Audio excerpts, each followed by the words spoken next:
What is a Zionist? A Zionist is one who believes that that Jews have a right to their biblical homeland in Palestine.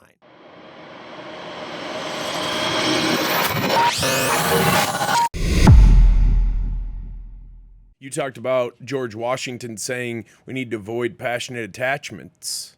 The attachment that we have to Israel and what's going on in Israel right now, is that a passionate attachment? That is the mother of all passionate attachments. I don't understand it. When Washington wrote what he wrote, it was about France, right, because they had helped us win the revolution. There was a lot of sentiment. Israel wasn't even on the radar. That was for France. Of course, then they had the French Revolution, and so there was a lot of sentiment here that we need to help them. They helped us. And that's when he said, hey, just mind our own business, otherwise, it will complicate things. Anyway, so yeah, what's happened is we have a large Jewish population in the United States. They are about 6 million, which may be a little bit more here than it even exists now in Israel. So, Hill, what's the percentage in the United States of our 3%. population? 3%. 3% is Jewish? Okay. Yes.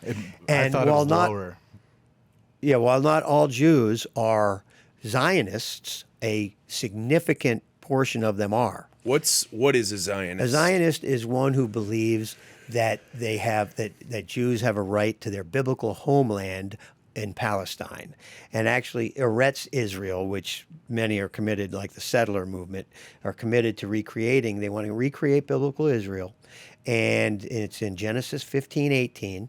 Where there's a covenant between Abraham and God gives to Abraham all the land between the Nile River and the Euphrates River. And that's what the real hardcore folks... Abraham, who almost killed his son, according to the Bible, right? Well, you know what? I'm ignorant at most of what's in the Bible. I haven't studied it. 15:18. I think a lot of people are, aren't they? Sure. But not you. But they hold on to these territorial statements made in a book that was written in a story, in an allegory, most likely. I had a conversation with a Jewish lawyer, a friend of mine, at the courthouse one time, and we were talking about the two-state solution and how, Israel would give up Gaza, the West Bank, Sinai, and go on. And he looked at me in all seriousness and said, Rich, you don't understand. We can't give that land up. God gave it to us. And at that point, of course, our conversation was over. I mean, how do you argue with that?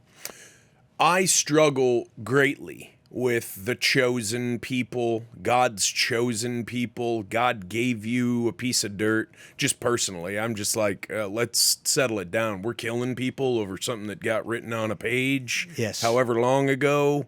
Are y'all?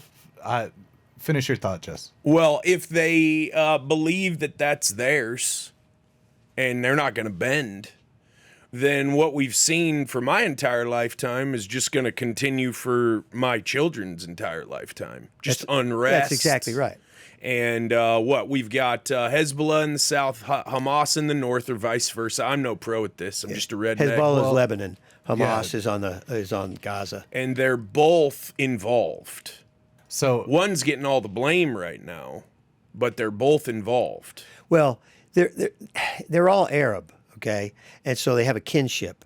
And so the man in the street is acutely aware that the United States has been backing Israel for generations now and wreaking havoc in their community. But the man in the street doesn't matter to either side and is dying right now because one side says we're not giving this up and the other side says it's ours, right? Well, they're willing to die for their belief. Hey, what's up? Thanks for checking out my videos here on the JESS Marshall YouTube channel. Be sure to subscribe for sure. Hit that bell. Press that button to watch the next video. If you got a question you have about any of the topics I bring up in the videos, drop a question below and we'll be sure to get an answer back to you ASAP. See you on the next one.